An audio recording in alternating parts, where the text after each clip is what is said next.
Connect. Attends. Voilà, bonsoir à toutes et à tous. On se retrouve avec le docteur Michael Gross pour parler ensemble de la paracha Béchalar. Et tu veux nous parler de la main droite, la main gauche, les mains, le bras. Je crois que tu vas parler du Rambam, mais je ne suis pas certain. On va voir. Bechavod. Ah, bon, très bien. Merci, Johan, pour l'introduction. Avant de commencer, il faut que j'annonce que la semaine prochaine et dans 2 semaines, euh, il n'y aura pas cours. Je suis en vadrouille à l'étranger. Cependant, il y a toujours les cours des années précédentes qui sont enregistrés et Johan va les mettre à disposition. Euh, zéro. Donc, Shabbat prochain, c'est Shabbat Yitro, et ensuite Mishpatim, Mitztaer, je ne serai pas là. Et maintenant, on va commencer avec Parashat Beshalach. Vous avez eu l'impression, je n'ai pas vérifié ça quantitativement, mais quand même, j'ai une impression assez forte que dans la Parashat de Beshalach, on parle beaucoup des mains. Je ne sais pas si vous avez remarqué cela. Mais les mains sont très apparentes ils sont apparents dans l'ensemble de la Torah. Mais je crois que dans la parasha de Beshalach, il y a quand même une présence plus forte.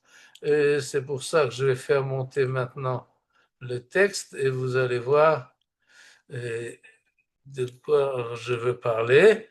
Voilà, il faut un peu agrandir. Voilà, comme ça c'est bien. Et regardez, et... non, trop grand. Voilà. Et... Uvnei Israël yotzim biyad Rama. C'est au début de la paracha. Les Bnei Israël, les Israélites, comme ça traduit le rabbinat, les enfants d'Israël sortaient d'Égypte biyad Rama. Littéralement la main haute.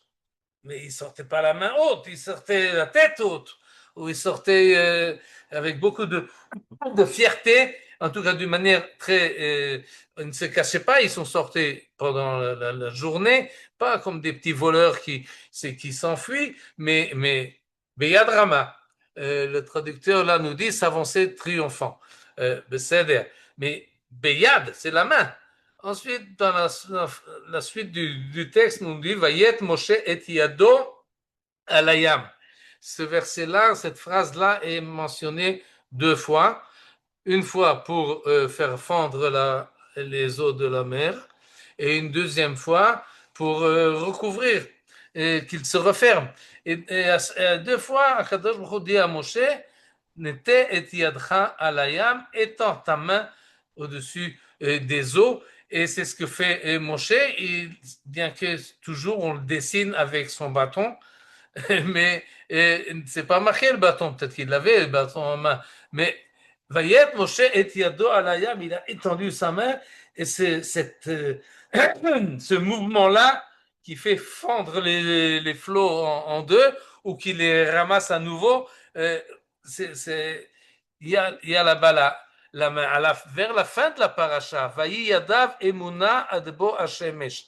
Et ses bras, comme ça traduit ici maintenant le rabbinat, ses bras restèrent fermes jusqu'au coucher du soleil, alors que le texte parle encore une fois de la main. Vayi Yadav Emuna, vous vous rappelez de la chose, à la fin de la paracha, il s'agit du combat que fait Yoshua Benoun contre Amalek, mais Moshe Rabbeinu ne se désiste pas, il tourne pas, il envoie pas à Yoshua et lui il retourne au Beth Midrash, mais Moshe Rabbeinu monte sur la colline, là où il peut voir l'ensemble des combats et il se joint à l'effort commun en levant ses mains.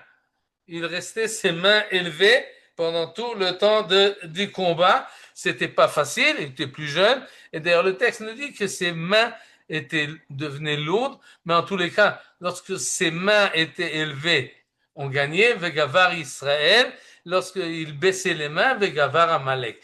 Et donc, la main, là, a vraiment joue le rôle essentiel dans ce combat. En tout cas, c'est comme ça que le texte nous le compte. Et donc, il y a des mains. Et le dernier verset de la paracha, Vayomer ki yad al kesia milchama l'Hashem ba'amalek. D'après la traduction, c'est difficile à traduire ce pasouk-là, mais comme ça a été traduit, puisque sa main s'attaque au trône de l'Éternel. Ce qui était marqué ici en italique, c'est que il n'y a pas marqué un yado, il n'y a pas marqué qu'il s'attaque. Yad al-Kessia, il y a une main sur le trône.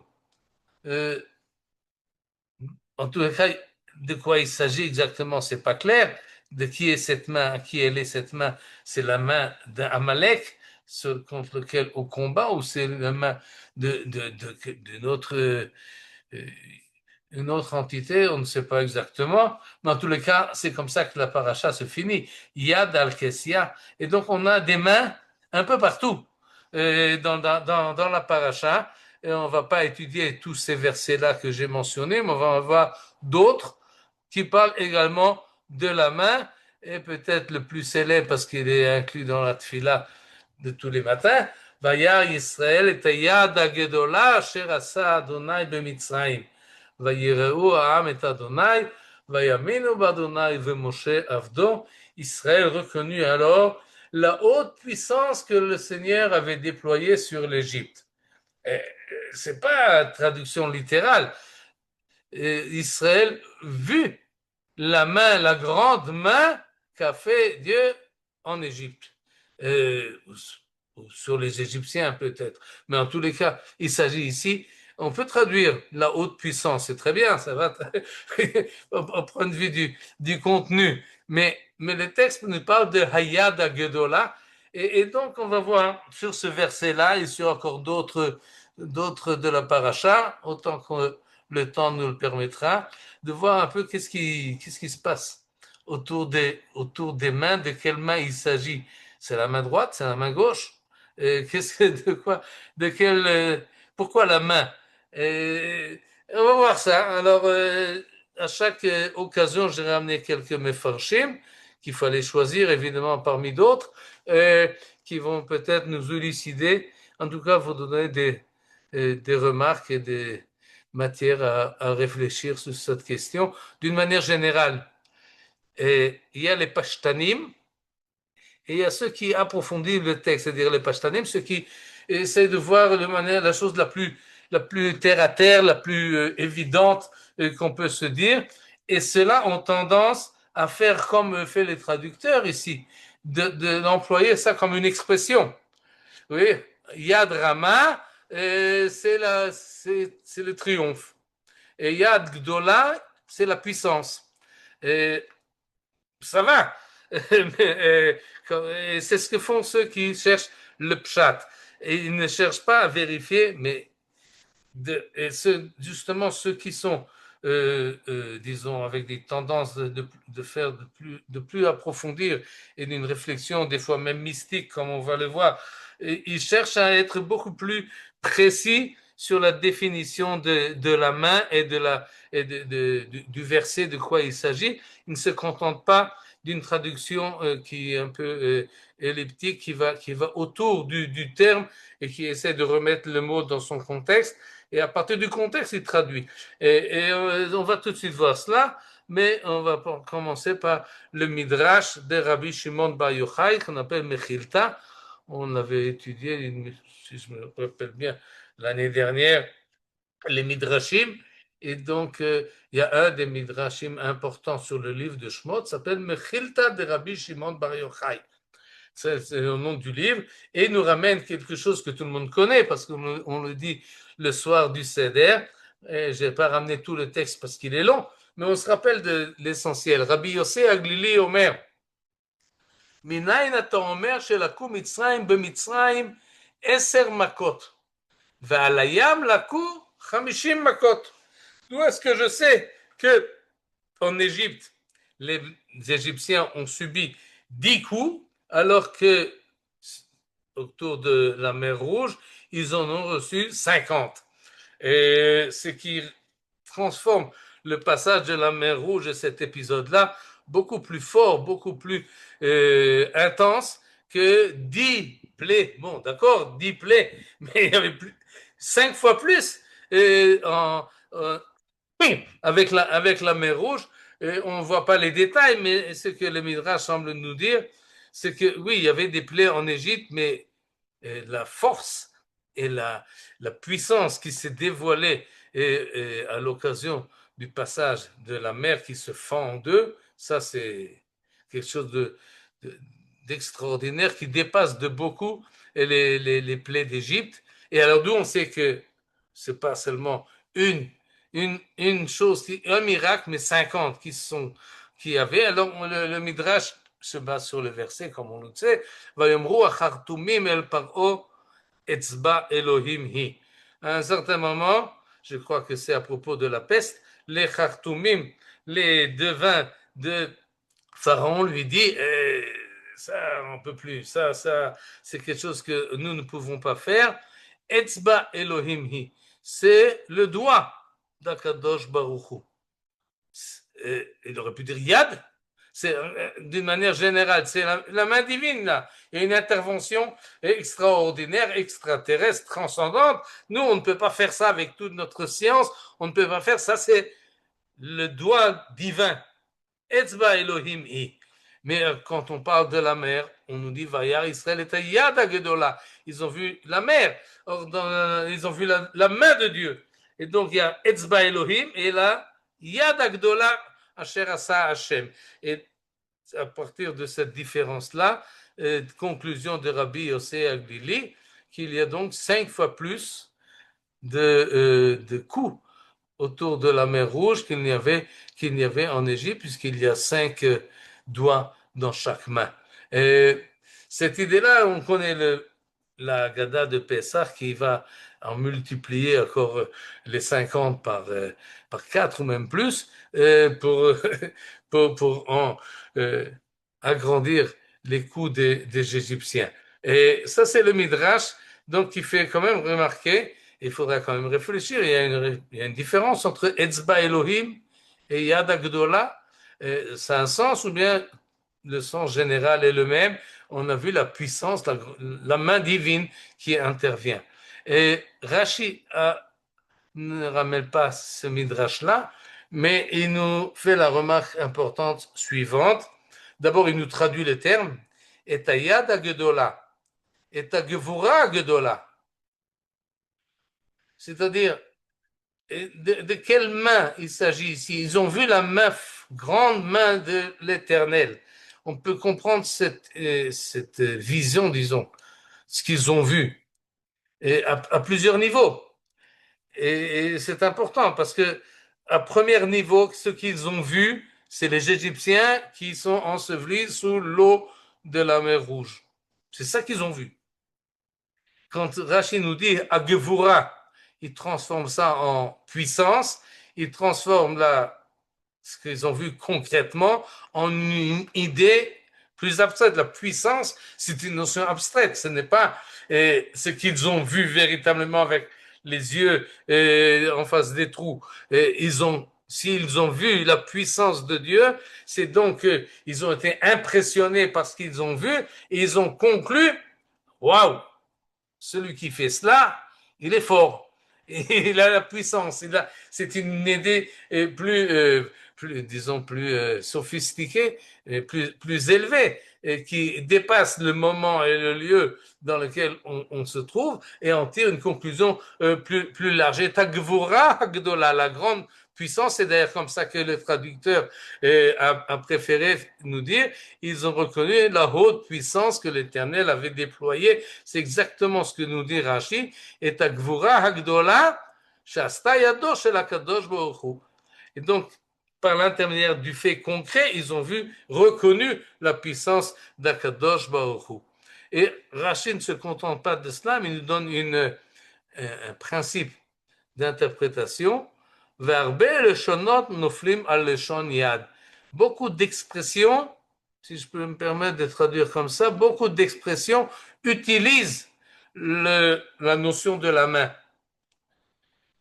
Comme on l'a vu, yad rama, ou d'autres en français aussi, il y a beaucoup d'expressions qui tournent autour de la main. Comme dans le même verset, pourquoi chercher tellement si loin? et dans le verset précédent, Vayosha Adonai et Israël bayom ahu miyad Mitzrayim, de la main des Égyptiens. C'est la main prise des Égyptiens, que les Égyptiens avaient donc on prend le mot main pour parler de domination en fait. Et donc nous dit Rashi, on peut utiliser le mot main dans plusieurs directions, et donc il faut traduire l'expression en fonction de son contexte, et ce qui nous dit par la suite, va me farsho yetaken alashon achar inyan adibur, et celui qui veut expliquer le texte, eh bien, il doit corriger le langage en fonction de la parole, c'est-à-dire du contexte. Chaque fois, ça change un peu, et il faut donc, si on le traduit, il faut traduire un peu différemment. Et là, il est traduit, et Gvura Hagdola Shasta Yado Shel Akadosh Baruch Hu, la grande force. Regardez ce que nous dit Rabbi Menachem Rekanati. Menachem Rekanati, c'est un Italien, comme son nom l'indique, et Rekanati, c'est une ville en Italie, au centre, au bord de la mer Adriatique, si je ne me trompe pas. En tous les cas, il y avait là-bas un rabbin important qui s'appelait Menachem Rekanati au XIIIe siècle, qui était un possèque, un décisionnaire, et il était aussi un Mekoubal, un des premiers qui citait le Zohar comme un texte qu'il connaît déjà dans son entier au XIIIe siècle. Donc, et il nous explique la chose suivante. Amar, qui hesigu Israël, Bayad Agdola. Ici, ça veut dire qu'ils ont compris, ils ont reconnu, comme nous l'a dit le rabbinat, c'est plus que reconnu, ils ont eu la conception de la main grande d'Akadosh Baruch Hu. Et donc, ils préfèrent traduire Vayar, ils ont vu, pas avec des yeux comme nous les avons de l'autre côté des lunettes, mais Libi à mon cœur, comme ça c'est dans Kohelet, c'est-à-dire une compréhension, et pas je vois ce que tu veux me dire, c'est-à-dire je comprends, je saisis. Et ils ont saisi la notion de la main forte d'Akadosh Baruch Hu. Mais pour Rekanati qui aime Koubal, ce n'est pas seulement une notion abstraite et générale, la puissance divine, mais quand on parle de la main, on parle de quelque chose de très précis, Veda. Et sache, qui est chez Fresh, il y a une différence. Ben Yad Hashem, entre la main de Dieu, de l'éternel, si vous voulez, Ve'etzba Elohim, et le doigt de Dieu. Ça c'est Hashem, et ça c'est Elohim. Ça c'est Yad, et ça c'est Etzba. C'est pas la même chose. Et il nous donne une interprétation. Il nous dit la source suivante. כשהשכינה פועלת בכוח 5 ספירות אחרונות נקרא יד, וכשפועלת לבדה נקראת אצבע. Lorsque la Shrina, la providence divine, œuvre en fonction toute seule, c'est-à-dire, elle est toute seule, levada, elle est toute seule. C'est-à-dire, on parle ici de quelqu'un qui croit en cette notion des 10 sphères divines. Il y a donc dans la divinité, on peut distinguer plusieurs formes de dévoilement. Alors, si on parle seulement d'une seule de ces formes-là, on parle du doigt de Dieu. Mais si on parle de plusieurs formes qui se mettent ensemble, qui s'accolent ensemble pour intervenir dans le monde, alors on peut parler d'une main. Essentiellement, s'il y a 5 doigts, autrement dit 5 formes de dévoilement de la spiritualité qui intervient, alors on parle ici des 5 dernières, on verra si on peut arriver à 10, mais lorsqu'on parle uniquement des 5 dernières, c'est-à-dire quand on part d'en haut en bas, si on veut les placer, ces 10 manières de la présence divine, la plus abstraite est en haut, la plus concrète, si on peut dire, ou la moins abstraite est en bas, et si on parle des 5 dernières, donc Akadosh Baruch Hu intervient dans le monde, pas avec une forme, mais avec plusieurs formes. Et c'est ce que veut nous dire là le Rav Menachem Rekanati dans ce miracle, cet événement extraordinaire du passage de la mer Rouge. Ce n'était pas seulement une tendance divine qui intervenait, mais plusieurs en même temps, évidemment. On est quand même des monothéistes. Alors, c'est comme ça qu'il conçoit donc ce terme de là. Donc, on a passé très rapidement là en trois niveaux, si vous voulez. La première niveau, ils ont vu le fait historique qui se passe à leurs yeux. Deuxième niveau, ils ont compris la puissance importante et extraordinaire de celui divine, de celui qui chamboule tous les éléments. Et en plus, d'après le Rekanati, ils ont compris les 10 notions qu'il y a et la manière dont Akadosh Baruch Hu, tout d'un coup se dévoile à eux en fonction des 5 sphirotes les plus basses. Et c'est ce que on nous dit d'une manière générale. Vaya Israël et Yad Agedola Asher Asa Adonai Bemitzrayim contre les Égyptiens. Et la conclusion était d'après le verset, ils ont eu peur. Vayir Oam, ils ont eu la crainte de Dieu et ils ont également eu la confiance en Akadosh Baruch Hu ou Moshe Avdo. C'est comme si on l'interprète selon le Ibn Ezra. Ils ont eu confiance qu'Akadosh, ils étaient plus que confiants, ils ont eu l'assurance qu'Akadosh Baruch Hu est véridique, Hachem est maître et Moshe est son serviteur. C'est pas que Moshe est également à le même niveau Chas v'shalom d'Akadosh Baruch Hu, vayaminu b'Hashem shehu Hashem, qu'il est une vérité totale. Ça rejoint d'une manière philosophique ce que nous disait Rekanati d'une manière kabbalistique, mais en fait, c'est venu dire, il est une vérité totale, il réunit toutes les vérités ensemble. Ça, c'est Hashem Yudke Vavke, ou ben Moshe Avdo, et Moshe, effectivement, est son serviteur et son acolyte, et on peut donc avoir confiance également en Moshe Rabbeinu. Et on peut donc passer maintenant à Shirat Hayam, au chant qu'ils ont chanté après avoir passé la mer Rouge. Et regardez ce que nous dit le texte. Yemincha Adonai nedari bakoach, Yemincha Adonai tiratz oyev.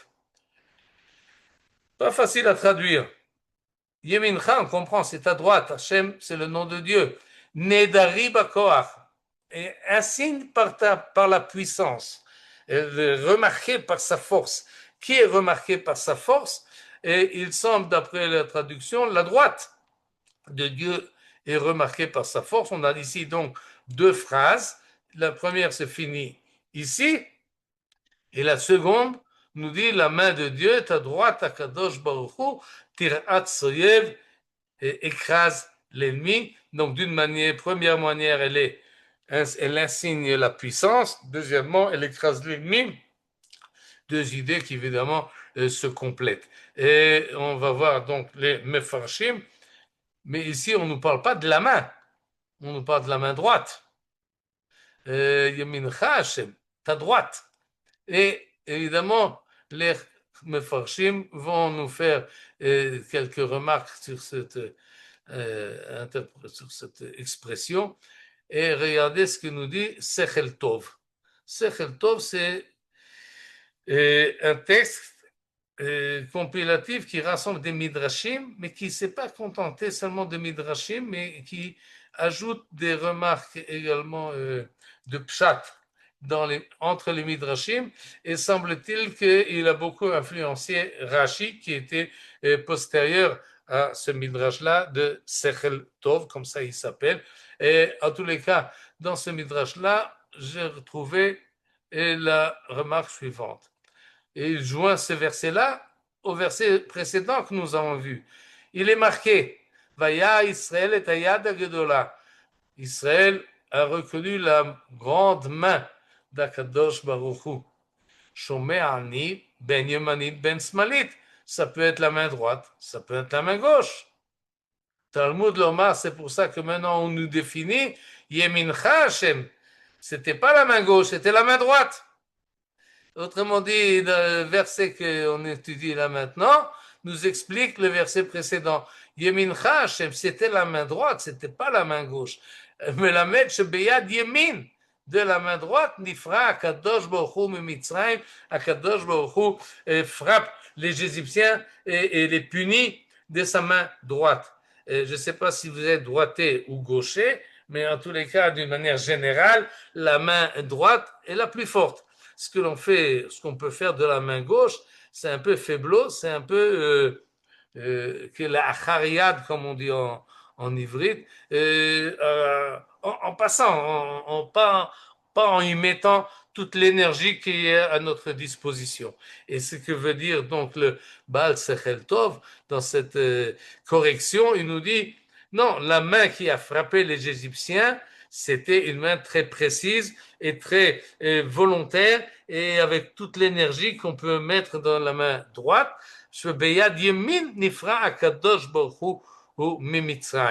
On va voir par la suite d'autres explications qui font cette distinction entre la droite et la gauche sans aucune connexion, connotation politique, mais pour l'instant, on est donc sur la main droite.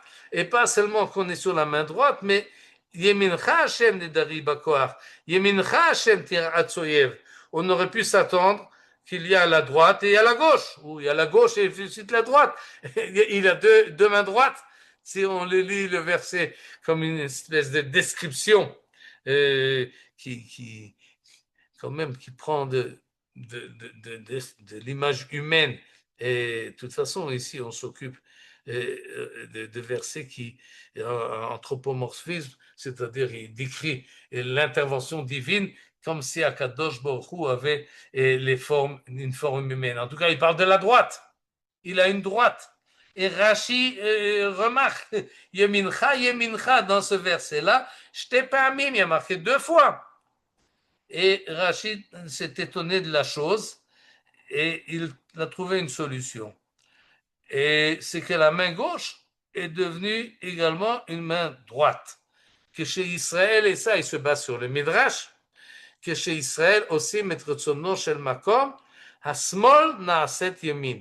Lorsque les Bnei Israël font la volonté divine d'Akadosh Baruch Hu, la gauche se transforme, devient la droite. Et donc, d'après cette compréhension, si on a ici une des 2 mains qui est gauche, on a 2 mains. Et donc, on a 2 phrases. Une, Nedari Bakoach, elle insigne la puissance. L'autre, elle écrase l'ennemi. Avec, comme si on veut dire, il frappe comme un peu un boxeur qui frappe avec les 2 mains et qui a une force dans la main gauche qui est aussi forte que la main droite. Lorsque Akadosh Baruch Hu, lorsque Bnei Israël font la volonté divine, la gauche devient droite. Et c'est ce que Rachid nous explique par la suite. Yemincha Hashem Nedari Bakoach. Ta main, elle est formidable, elle est extraordinaire par sa force. Le Hatzil est Israël, pour sauver Israël. Veyemincha Hashenit, et ta seconde main droite, eh ben, c'est elle qui frappe l'ennemi. Et dans cette manière-là, Rachid voit déjà, bien qu'il ne fait pas ici de la Kabbale ni de la philosophie, mais quand il parle de 2 mains, il nous dit oui, ils ne font pas la même chose exactement, ce n'est pas une répétition dans ce verset-là. Il y a une main qui sauve Israël et l'autre main qui frappe l'ennemi. Autrement dit, il y a une main qui est de sauvetage, qui est, disons, du côté positif plutôt. C'est pour sauver Israël. Elle s'occupe d'Israël et pour le bienfait d'Israël. Et l'autre main s'occupe de l'ennemi et pour son malheur. Et donc, il y a, on peut dire, Arimincha Harishona, la droite qui est toujours droite, c'est celle qui sauve. La gauche qui s'est transformée en droite, c'est celle qui frappe. Pourquoi elle est devenue droite? Peut-être parce que ce que nous avons dit précédemment, c'est que dans la main droite, on a plus d'énergie. Mais peut-être dans la typologie que Rashi fait allusion en se basant sur le Midrash, c'est que la droite est identifiée avec la bonté, avec le sauvetage, avec la vie, alors que la gauche est identifiée avec la frappe, avec le châtiment et la mort. Et il nous reste encore à expliquer, alors si la gauche s'occupe des ennemis, pourquoi nous dire qu'elle se transforme en main droite? On peut compléter l'idée qui est assez facile à comprendre, mais si l'ennemi est méchant, si l'ennemi est dangereux, si l'ennemi est menaçant, si on élimine un ennemi de ce genre-là, eh ben c'est bien, c'est pas mal. C'est-à-dire quand on attrape euh, un, un assassin de série et on le met en tôle, ou bien même on le pend, eh ben c'est une bonne chose. C'est pas une mauvaise chose. On élimine le mal dans le monde. Sur Mera va top. Ce sont deux notions qui sont très proches finalement. Et donc, on peut dire, lorsque Israël font la volonté divine, Asmol Naaset Yamin, la volonté de détruire le mal, eh bien, il apparaît comme quelque chose de positif. Asmol naaset yamin, c'est comme ça peut-être qu'il faut traduire cette, cette chose extraordinaire que la gauche devient la droite. Et peut-être, pas évidemment. V'linire, opa, c'est-à-dire après que Rashi ramène cette idée midrashique, il a fait sa propre réflexion et il pense un peu différemment. V'linire, et moi il m'apparaît, אותה ימין עצמה תרעץ אויב, מה שאי אפשר לאדם לעשות שתי מלאכות ביד אחת. Autrement dit, il n'y a pas deux mains, une droite et une gauche qui se déguise en droite. Non, il y a une seule main. C'est la même main. D'après ce que dit Rashi, c'est comme ça qu'il pense. Ota yemin atzmam, c'est la même main qui frappe. Celle qui sauve, c'est celle qui frappe. Autrement dit, Rashi n'a pas tellement apprécié cette distinction-là dans le fonctionnement de l'unité divine. Il préfère voir dans la même action une seule intervention d'Akadosh Baruch Hu, ce qui est évidemment un homme, un être humain ne peut pas faire deux choses différentes, deux travaux, si on traduit littéralement, mais c'est pas seulement à cause du travail qu'on a du mal à faire avec la même main, mais c'est dans deux directions différentes. Cette dichotomie entre le bien et le mal n'existe pas chez Akadosh Baruch Hu, et peut-être que là, Rashi a une remarque de penseur et pas d'interprétateur du texte. Mais par la suite, il continue, Upshuto shel Mikra. La compréhension littérale du texte va dans ce sens-là. C'est-à-dire, on n'a pas ici deux phrases. On a une phrase qui commence et une phrase qui se continue. C'est la même, Yemincha Hashem Nedari Bakoach. Ça, ce n'est pas, comme c'est marqué ici avec le verbe être, ou l'auxiliaire être, oui, mais c'est plutôt une description. Ta main droite, celle qui est formidable dans sa force, c'est ta main droite qui frappe l'ennemi. Autrement dit, on a peut-être ici on parle plus maintenant de la bonté divine du tout, on parle de sa force et on parle de son investissement dans la chose, et donc on reprend à deux fois, on commence une phrase, on ne la finit pas, il faut mettre peut-être ça entre parenthèses, Yemincha Hashem, Nedari Bakoach, elle est Nedari Bakoach, et Mincha Hashem, Tirat Sayev. Si vous voulez, c'est comme à la fin du chant, on a Ad Ya'avor Amcha Hashem, Ad Ya'avor Amzu Kanita. c'est à peu près la même construction de phrases. Et on a encore d'autres phrases de ce genre-là. D'ailleurs, Rachel les ramène, je ne les ai pas amenées, je ne les ai pas citées ici, mais on peut trouver dans le style biblique des phrases qui commencent et qui se continuent par la suite. Et entre-temps, par exemple, au début de Parashat Noach, elle est Toldot Noach. Noach ish tzadik, tamim haya bedorotav. Et Elohim italech Noach. Ça, c'est une insertion dans le texte. Et ensuite, on a commencé Elle Toldot Noach. Vayolet Noach, Shlosha banim, Shem, Cham et Afet. Et donc, on commence une phrase, on ne la finit pas. Au milieu, on ajoute une remarque. Il y en a qui pensent que Nehedari Bakoach n'est pas une description de la main droite de Dieu, mais la description de Dieu lui-même, ce qui marche également de la même manière. Yemincha Hashem, Nehedari Bakoach. Yemincha Hashem, Tiratz Oyev. En tous les cas, c'est ce que nous dit ici Rashi. Si vous voyez les autres commentaires, chacun discute sur quelle forme il faut employer. Nous allons voir uniquement ce que nous dit ici Rabbeinu Bechaye. Il s'agit de Rabbeinu Bechaye ben Asher du Beth Hamidrash du Ramban, Rabbi Moshe ben Nachman, qui souvent explique ce que son maître dit, mais très souvent son système est d'expliquer le verset en fonction du pshat, du drash et de la Kabbalah et même derech hasechel, ce qu'il appelle derech hasechel, de manière plus rationnelle. Et voilà ce qu'il nous dit ici, Yemincha Hashem, Yadua, ki kol mida kelula mechaverta, וקרא למידת הדין ימין, לפי שהיא כלולה ומעוטפת בכוח הרחמים. Explication, s'il y a besoin. On nous dit la chose suivante. Kol mida, chaque forme de dévoilement d'Akadosh Baruch Hu, elle est inclue dans les autres.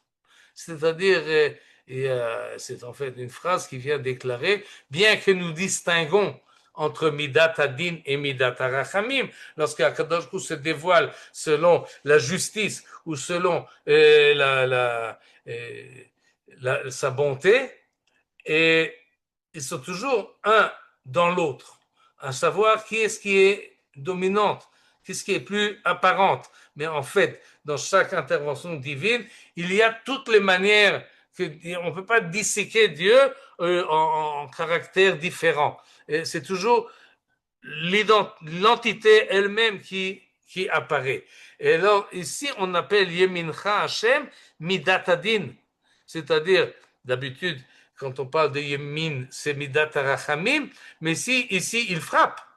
Il tire Atsoyev, il annule, ou comment ça a été traduit, il écrase son ennemi. Donc il s'agit de Midat Adin, mais elle est enveloppée. Elle est enveloppée, cette Midat Adin. Si vous voulez, il a un manteau. C'est pour ça qu'il y en a qui disent Nehedari, ça vient du mot Aderet. Aderet, c'est une espèce de tunique qui enveloppe. Et donc la Midat Adin est enveloppée dans Midat Arachamim. C'est d'ailleurs pour cela que les Mekoubalim, lorsqu'ils se mettent en état de prière, ils prennent les deux mains, ils mènent la main gauche dans la main droite. Pour que ce qui soit plus apparent, c'est la droite, celle qui fait chesed, et pas la gauche, mais la gauche, elle est importante. Alors, ils font cette unité avec les deux mains, la main gauche dans la main droite. C'est un peu l'idée que nous dit ici Rabbeinu Bechaye, les uns sont dans l'autre, c'est Nehedari Bakoach, Milashon Aderet. Vous voyez, le Koach HaRachamim, Sheba Haya Matzil leIsraël, Vehi Atzma Shehi Midat Adin, Aïta Meshakat et Tamitzrim Bayam. C'est-à-dire, étant donné qu'Akadosh Baruch Hu veut sauver son peuple, veut le libérer de l'emprise des Égyptiens, alors faire tomber les Égyptiens dans la mer, c'est libérer les Hébreux. Et donc, c'est en fait faire sauver les Hébreux, les faire aller plus loin et empêcher les Égyptiens de les attraper. Alors, en fait, c'est la même chose, mais lorsqu'on parle des Égyptiens, on voit essentiellement la justice. Lorsqu'on tourne la caméra vers les Hébreux, eh bien, on a plutôt un film qui est de bienveillance. Mais ces deux images-là, en fait, sont une. C'est ce que veut nous dire ici Rabbeinu Bechaye. Il donne une connotation, si vous voulez, plus kabbalistique à ce que Rachid nous a expliqué, sans lui-même faire de la kabbale, mais il a bien compris que Yemincha, et oui, Akadosh Baruch se dévoile là dans la mer Rouge d'une manière, si vous voulez, terrible. On le verra par la suite. La suite, c'est le numéro 3, si vous voulez. Oui. Nous avons encore ici la droite. C'est toujours la droite que nous avons dans le Shirat Hayam. On parle de la main droite, du côté droit. Tu as étendu ta droite, la terre les dévore. Tivla emo aretz. Pshat, le Rashbam, le petit-fils de Rashi, qui nous explique le pshat du verset, Natita Yemincha, qui c'est la droite d'Akadosh Baruch Hu, c'est Moshe. Vayomer Hashem el Moshe, Nete et Yatra, c'est le verset que nous avons vu plus loin. Tu as étendu ta main. La main de qui? La main de Moshe, tu as étendu, tu l'as fait bouger sa main. Et donc, c'est ça qui a fait que la terre a dévoré les Égyptiens. D'ailleurs, le Rajmam ne s'embrouille pas. Il parle de la mer ou de la terre. C'est la même chose. Il n'y a pas besoin de faire. Oui, sur terre a été enveloppé, ont été dévorés plutôt les Égyptiens, et donc on peut parler de la main de Moshe qui a causé la perte des Égyptiens, et on n'a pas besoin d'approfondir plus cette manière poétique de toute façon du chant d'Israël. Et d'ailleurs, cette expression que Moshe est la main droite d'Akadosh Baruch Hu, nous l'avons dans le livre de Yeshayahu, Molich liyimin Moshe zroa tifarto, boke amayim mipnehem, lasot lo shem olam. Celui qui, pendant la marche, accompagna la droite de Moïse, mais on peut pas obligé forcément de traduire de cette manière-là. On peut dire la droite de Dieu qui est Moïse. En tous les cas, il fendit les eaux à leur approche, se faisant ainsi un renom pour l'éternité. Et nous avons encore une fois la Mechilta de Rabbi Shimon Bar Yochai. Regardez ce qu'il nous raconte. Le fils Shaya Hayam, c'est une histoire, et qui a évidemment à voir avec ce qu'on vient que l'on s'occupe. Mais on va traduire ça directement sans avoir besoin de lire le texte original. La mer rejetait les Égyptiens sur le sol sec de la côte. Vayabasha, la côte, renvoyait les cadavres dans la mer. Autrement dit, aucun n'en voulait. La mer disait à la côte, prends, c'est ta population à toi, c'est pas des poissons. Alors, c'est des êtres humains. Alors, garde-les chez toi, pourquoi tu me les renvoies? Et la côte disait, non, c'est toi qui les as tués. Alors, garde-les chez toi. Et à ce ping-pong, on voit chez l'autre les corps des Égyptiens. Et finalement, la Yabasha, la terre ferme, il dit non, non, non, moi je ne prends pas ça sur moi parce que c'est déjà arrivé une fois et ça a mal tourné. Qu'est-ce qui s'est passé? C'est passé que Caïn a tué Hevel. Et après que Caïn a tué Hevel, on a ce verset-là, Arur ata mina adama, la terre a été maudite. Alors tu comprends que si pour un, j'ai été maudit, qu'est-ce que je vais faire avec Kol Hahamon Azeh, avec toute cette multitude de cadavres? Qu'est-ce qui va m'arriver? Avec une, j'étais maudit. C'est pas possible. Alors prends ça chez toi. Il renvoie ça à la mer. Et il y a cette dispute très imagée entre la mer et le sol, et finalement, et la terre ferme, et jusqu'à Kadosh Baruch Hu intervient. Et Kadosh Baruch Hu jure. Non, non, non. C'est très bien, Madame la Terre, vous pouvez prendre sur vous et ensevelir les cadavres des Égyptiens. d'où ça vient cette notion-là de serment que fait Akadosh Baruch Hu, du verset dont il s'agit ici. Natita yeminecha, tu as étendu ta droite. C'est une expression de serment. Il a juré. Et une fois qu'Akadosh Baruch Hu a juré, Tivlaemo Aretz, la terre, ici c'est traduit dévorer, mais l'ivloa c'est avaler. La terre peut ensevelir les corps des Égyptiens. Et c'est ce que nous dit le Midrash. De cette manière-là, il y a eu besoin d'une justification divine pour que la terre s'accapare des corps des morts des Égyptiens. C'est pas évident, ils auraient pu rester dans la mer. Et ça amène le Midrash à la question suivante. Bisrut ma nitan lahem kvura. De quel mérite ils ont eu une sépulture? Qu'est-ce qui s'est passé là? Pourquoi est-ce qu'ils ont droit à une sépulture, les Égyptiens? On peut ressentir l'ambiance de ce Midrash qui réfléchit sur le désastre, en fait, du côté égyptien. Ces morts dans une quantité grave, qui ont également subi les 50 plaies de la mer Rouge, mais finalement on les enterre. Tivlaemo Aret, c'est pas seulement une punition qu'ils ont été ensevelis par la terre, mais ils ont eu droit à une sépulture. De quel droit? Où est leur mérite? Alors, ce Midrash-là nous dit la chose suivante. Vous avez avoué à un certain moment, Hashem Atzadik, Va'ani Ve'ami Areshaim, il y a eu Tziduk Adin.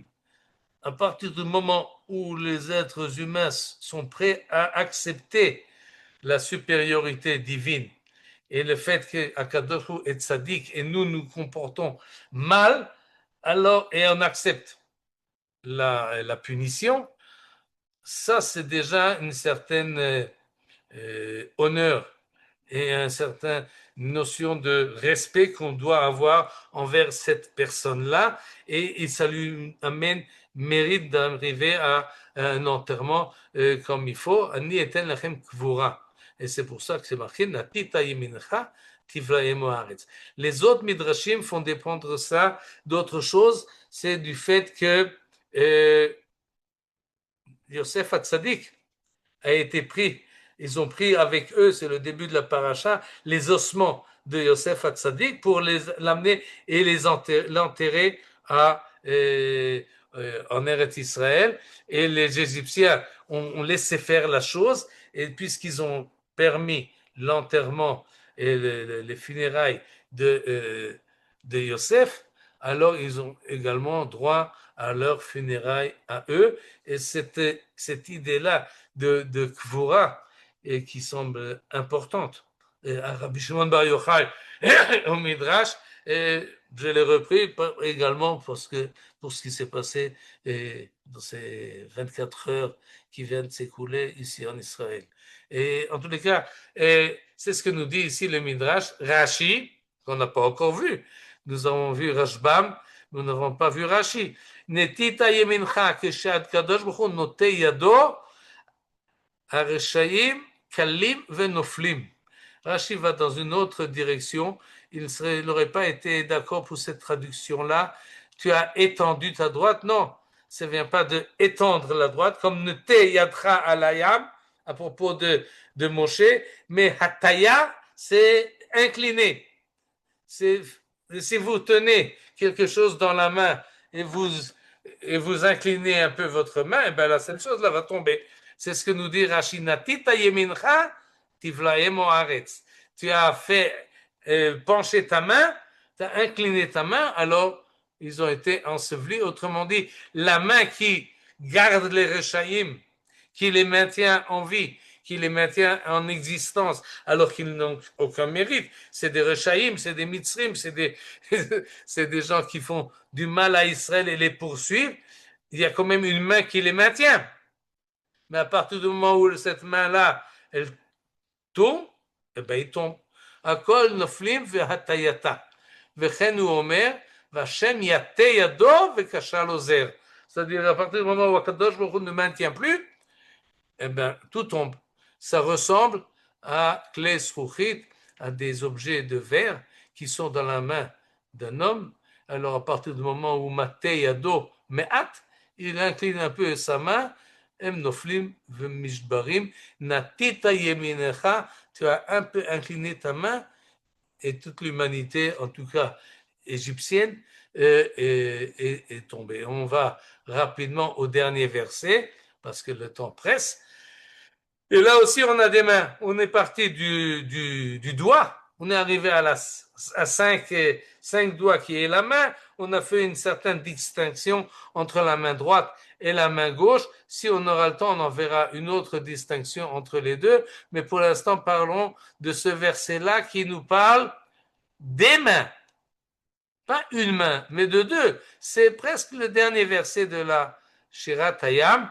On parle maintenant pas de ce qui s'est passé à l'instant. On a passé la mer Rouge et on a fini avec Pharaon, mais Moshe et les enfants d'Israël rêvent de ce qui va se passer là-bas en Eretz Israël. Tu vas les amener, tu vas les fixer dans ton domaine.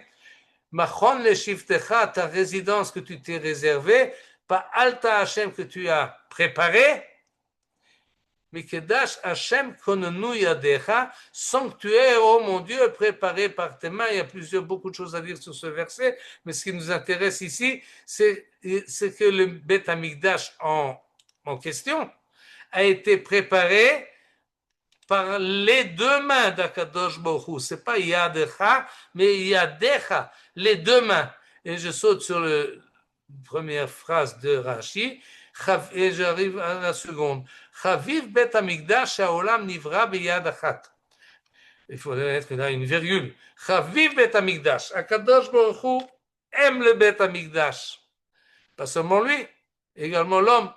Shehaolam nivra biyad achat. Car le monde a été créé d'une seule main. Ou Mikdash b'shtei yadayim. Mais le Mikdash par deux mains. D'où est-ce qu'on sait que le monde a été créé? Quand a fait le monde comme ça, à la légère, avec une main. C'est un verset explicite dans Yeshayahu qui nous dit Af yadi yazda eretz. C'est ma main qui a fondé la terre. Donc, une main a suffi pour faire la terre. Mais pour faire le Beth Amikdash, il en faut deux. Si je dis qu'il en faut deux, de quels deux il s'agit? Alors, il faut revenir à tout ce que nous avons vu jusqu'à présent. Une main qui frappe et une main qui soulage. Une main qui anéantit les méchants et une autre main qui sauve les tzadikim. Eh bien, il faut les deux pour faire le Beth Amikdash. En fait, il faut Midata Din et il faut Midata Rachamim. Il y a ces deux mains par ces deux mains, en fait, ça faisait toute l'énergie et avec toute l'intention qu'il faut et avec toute la concentration qu'il faut. Un travail qu'on fait avec les deux mains, c'est un travail très précis et pour lequel on a beaucoup d'estime et beaucoup d'intérêt. Et c'est ce que, sans doute, cette idée-là que Rachid veut développer. Le Mikdash est encore plus important et plus chaviv, comme il dit ici, que la construction du monde. Pour le monde, il a suffi d'une main, mais pour le Beth Amikdash, il en faut deux. Et à ce moment-là, quand il y aura ces deux mains, Hashem yimloch l'olam vaed, alors Akadosh Baruch Hu pourra régner à jamais sur l'ensemble du monde parce qu'il a basé sa présence pas sur une main, mais sur toute son identité qui s'exprime par ces deux mains ensemble. Il y a quand même un petit hic dans ce pérouche, c'est que lorsqu'on ouvre le livre de Yeshayahu, on cherche le chapitre 48, verset 13, et on ne parle pas d'une main, on parle de deux. Af yadi yazda eretz, v'imini tipcha shamayim. C'est ma main qui a fondé la terre, ma droite qui a étendu les cieux. Et donc, il y a besoin de deux mains également pour la création du monde, pour qu'il y ait la terre et le ciel. Et d'ailleurs, en passant, on peut faire la remarque que lorsqu'on parle d'une main, simplement, c'est la gauche. Afiadi yazda haaretz, vimini tipra shamayim. Donc, on a yemin et yad. Yemin, c'est la main droite, et yad, simplement sans qualificatif, c'est la main gauche. Et là-dessus se base le Bal Torah Temima. Torah Temima, c'est un juif du début du XXe siècle, Rav Epstein, de Pinsk. Il a écrit ce pérouche-là qui est assez populaire. Et il nous dit, il explique la chose, pourquoi le Beth Amikdash doit être fait de deux mains. Et comme Veshamayim va'aret beyad achat. Et il nous dit la chose suivante. J'explique son idée d'une manière générale, mais je crois qu'elle est acceptable, elle est bonne et elle est belle. Il dit la chose suivante. Quand on parle de la main de Dieu, simple main, il s'agit du monde naturel, les lois de la nature que Dieu a fixées dans le monde. Ce qui explique pourquoi il suffit d'une main, ou peut-être même de la main gauche. C'est le monde naturel. Lorsqu'on parle de la main droite d'Akadosh Baruch Hu, on parle de miracle. On parle d'intervention extraordinaire dans ce monde-ci. Et donc, d'habitude, il y a une main qui fait fonctionner la chose, mais lorsqu'il y a une seconde main qui apparaît, c'est donc qu'il y a ici quelque chose de miraculeux, il y a une présence divine beaucoup plus forte et beaucoup plus apparente, et c'est cela que finalement on veut nous dire. Stam yad ou smol. Et ça, c'est lorsque Akadosh Baruch Hu fonctionne en fonction des lois naturelles pour l'autre tiviot. Mais lorsqu'il fait fonctionner le deuxième main, Tzichot Liot Baimin, elle a plus de force, plus de volonté, et donc que la main gauche qui marche presque d'une certaine manière automatiquement, alors que la main droite exprime une certaine concentration. Et c'est ça la différence dans le passouk de Yeshayahu entre la terre et les cieux. Les cieux appartiennent à Kadosh Baruch Hu, c'est donc une intervention miraculeuse, divine et expressive, alors que la terre fonctionne en fonction des lois de la nature, et pour ça il rappelle le verset Hashamaim Shamaim Lashem, Ve'haaretz Natan Livnei Adam. La terre fonctionne en fonction des hommes, les cieux en fonction d'Akadosh Baruch Hu. Et si on veut compléter la chose, c'est ce qu'il nous fait ici, c'est qu'à propos du Beth Amikdash, il y a besoin des deux mains, c'est-à-dire et la gauche et la droite, et l'avènement qui doit venir d'une manière naturelle, mais il y a également Siyata Dishmaya, il y a besoin d'une intervention divine. En fait, ce que fait l'homme sur terre doit être complété par ce que fait Dieu à partir des cieux, et à ce moment-là, il y a cette apparition du Beth Amikdash, et finalement, on revient à l'idée générale que le Beth Amikdash, qui est mentionné à la fin de Shirat Yamsouf, en sortant de la mer Rouge, le peuple juif élève les yeux vers le futur lointain, et son aspiration finalement, c'est Hachem Yimloch L'Olam Vaed, qu'Akadosh Baruch Hu soit apparent et que sa royauté soit évidente sur terre. Et pour cela, il y a besoin de réunir Emidat Adin et Midat Arachamim, et de réunir selon le Baal Torah Tmima et les actions humaines et les actions divines. Quand il y a une harmonie générale, alors Akadosh Baruch Hu apparaît, et comme disent les rabbins, Bimera Be'ameinu Amen. Toda Rabba. Toda, Michael. Kol Tov, Shabbat Euh, Shalom. une petite question, Michael, Oui, si tu permets. Bevakasha. Je reviens sur le doigt de Elohim. Oui. C'est mentionné à propos d'époux et aussi à propos des premières Ah, tables de la loi. ok, Toda. Est-ce qu'on peut appliquer l'explication de Rekanati sur le fait que c'est le doigt de Elohim aussi pour l'étape de la loi? Ah, il faut faire, c'est une très bonne question. Et peut-être que oui. Qu'est-ce qu'il nous dit, Ricard? Non, ça veut dire que c'est relativement uniquement la Shrina et pas tous les Esser Sphirot. C'est un peu plus compliqué, ça. Ouais. Ça, c'est pas facile à dire à propos des tables de la loi qui finalement sont- d'abord, ils sont 10. Oui, on n'a pas parlé là du fait qu'à partir du moment où il y a les deux mains, alors c'est c'est 10. Si on suit les Oui. Rekanati, c'est l'ensemble et sans doute de la Torah également. Ça doit être total, ça doit être complet et pas relatif et ni restrictif. Alors, si vous voulez, je vais regarder dans le Rekanati à propos de. Ce qu'il en dit, ouais. En Oui, tout cas, merci. Tuvim be'etzba Elohim. D'ailleurs, c'est Etzba Elohim, c'est pas Etzba Hashem.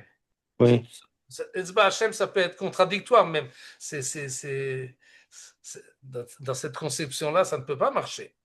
Et ça doit être, oui, ça peut être vraiment Etzba Elohim. Elohim, c'est les forces finalement, ça rejoint les forces de la nature et c'est partiel. Alors que Yad Hashem est certainement Yadaim chez Hashem, c'est une notion oui. beaucoup plus vaste, beaucoup plus haute. Ça demande à réfléchir. Oui, monsieur Tring, shalom. Shalom, vous avez parlé donc des Yadaïm Hashem, mais quand vous étiez Connais-nous, Yadenu, ça a rappelé le psaume. Connais-nous, Maaseh Yadenu. Maaseh Yadenu, oui. Oui, mais pour bénir les œuvres de nos mains. Et c'est Oui. répété 2 fois avec une très légère variation dans le psaume que je n'arrive pas à très bien comprendre. Mais là, c'est les mains de l'homme. Oui. Non, en fait, dans ce verset-là, on demande à Kadosh Baruch Hu qu'il nous aide et qu'il bénisse nos actes à nous. Oui, C'est- les c'est- œuvres de nos mains. Mais et- si on était déjà très proche dans une des... oui, oui, oui. D'ailleurs, le Midrash nous dit que ce verset-là, c'est celui qui a été prononcé par Aaron lors de l'intronisation du Mishkan. Faire en sorte Oui, que tout ce que nous faisons là, on rassemble toutes c'était ces. sa bénédiction. Oui, C'était sa bénédiction. oui. Alors vous pourrez prolonger un jour en passant sur les mains des hommes. Mais finalement, c'est ça l'idée.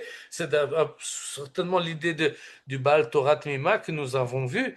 La plénitude ne peut pas se faire quand elle est faite seulement avec une intervention divine. Parce qu'à ce moment-là, on n'a pas de rôle. Alors qu'est-ce qu'on fait là?